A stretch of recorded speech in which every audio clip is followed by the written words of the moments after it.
इस वक्त मौजूद है एमपी तक ग्वालियर में और हमारे साथ मौजूद है मध्य प्रदेश के पूर्व मुख्यमंत्री दिग्विजय सिंह जी।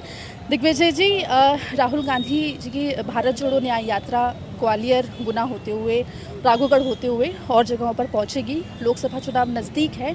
इस यात्रा का कितना असर मध्य प्रदेश के लोकसभा चुनावों पर आपको लगता है पड़ेगा? पहली बात तो समझ लीजिए, कोई चुनावी यात्रा नहीं है।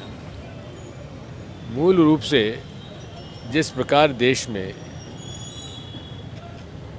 हालात बिगड़ते जा रहे हैं, किसानों पर अत्याचार, युवाओं पर अत्याचार, महिलाओं पर अत्याचार, अनुसूचित जाति जनजाति पर अत्याचार, इसके साथ साथ जिस प्रकार से महंगाई बढ़ती जा रही है, बेरोजगारी बढ़ती जा रही है, आपसी वैमनस्यता बढ़ती जा रही है, अमीर गरीब की खाई बढ़ती जा रही है, इनके नीतियों की वजह से छोटी मध्यम व्यापार ख़त्म हो गया। इनकी गलत नीतियों के नोटबंदी के कारण छोटे मध्यम उद्योग बंद हो गए, जिसकी वजह से बेरोजगारी बढ़ी है। इन सब बातों को लेकर ये 5 उद्देश्यों के लिए ये यात्रा निकाली जा रही है। किसानों के साथ न्याय, मजदूरों के साथ न्याय, महिलाओं के साथ न्याय, युवकों के साथ न्याय, और इन सब न्याय दिलाने के लिए सब भागीदारी, सब लोगों को साथ में लेकर अन्याय के खिलाफ न्याय की लड़ाई लड़ने के लिए यात्रा निकाली जा रही है। बीजेपी ने अपनी सूची जारी कर दी है। कांग्रेस की सूची लोकसभा चुनावों के लिए कब तक आ सकती है? अब ये इसका उत्तर जितेंद्र सिंह जी हमारे महामंत्री उन्होंने दिया था, अब देखिए जल्दी हो जाएगा जी। सिंधिया इस बार गुना शिवपुरी लोकसभा सीट से चुनाव लड़ रहे हैं। हाँ, लड़ रहे हैं। तो इस पर कांग्रेस की तरफ से उम्मीदवार को लेकर क्या चर्चा है? अच्छा मजबूत उम्मीदवार खड़ा करेंगे। बहुत सारे कांग्रेस नेताओं ने हाल ही में कांग्रेस छोड़ी है और बीजेपी में शामिल हुए हैं। वैसे पूर्व माफ कीजिएगा, मेयर भी शामिल है उसमें। अच्छा, ठीक।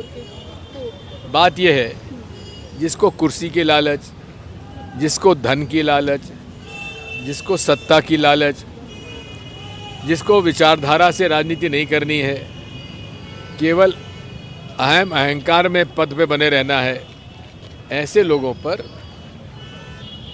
ऐसे लोग ही छोड़ के जा रहे हैं। जो ईमानदारी के साथ राजनीति करता है, विचारधारा के साथ करता है, उद्देश्यों के साथ समाज सेवा के लिए लड़ाई लड़ता है, वो कोई पार्टी नहीं छोड़ता। जातिगत जनगणना और तमाम मुद्दों के साथ कांग्रेस जो है वो चुनावी मैदान में उतर रही है। राम मंदिर हाल ही में एक बड़ा मुद्दा रहा और उसको लेकर जिस तरीके से प्राण प्रतिष्ठा में कांग्रेस के नेता नहीं गए, उसका मुद्दा भी बीजेपी बना रही है। क्या लग रहा है लोकसभा चुनाव में इसका नुकसान हो रहा है? कांग्रेस ने कहाँ मना किया? मैं कांग्रेस का सीनियर वर्कर हूँ, मुझे तो किसी ने मना नहीं किया, लेकिन मैं तब जाऊँगा जबकि मंदिर का निर्माण पूरा होगा। सारा हमारे सनातन धर्म की परंपराओं को बलाए ताक रख दिया मोदी जी ने, और व्यवस्था किसको सौंपी? विश्व हिंदू परिषद को, जिसका कोई लेना देना नहीं धर्म से, जो हमारा चंदा का पैसा खा गया, निर्मोही अखाड़े का पैसा खा गया, उसको क्यों सौंपी व्यवस्था? अरे शंकराचार्य जी, चारों पीठ, स्वामी रामनरेशाचार्य, रामानंदी संप्रदाय के लोग, इनका ट्रस्ट बना दिया था नरसिम्हा राव जी ने, उसको सौंपना चाहिए था निर्माण के लिए। ये केवल इनके लिए राम, आप तो अभी मुक्तेश्वरानंद जी, हमारे जो शंकराचार्य जी हैं ज्योतिर्मठ के, उनका बयान सुन लीजिए।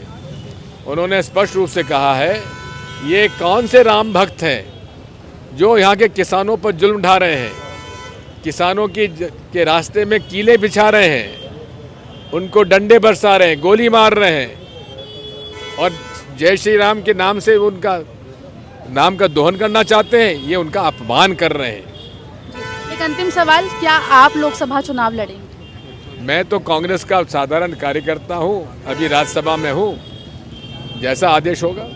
तो देखिए, जैसा आदेश होगा ये कहा है दिग्विजय सिंह जी ने। और आपको बता दें कि भारत जोड़ो न्याय यात्रा को लेकर उन्होंने साफ तौर पे कहा कि राहुल गांधी जो है वो न्याय की यात्रा कर रहे हैं।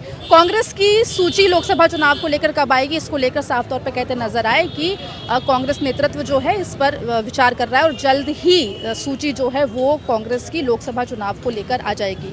ग्वालियर से एमपी तक के लिए कैमरा पर्सन दीक्षा के साथ आकांक्षा ठाकुर।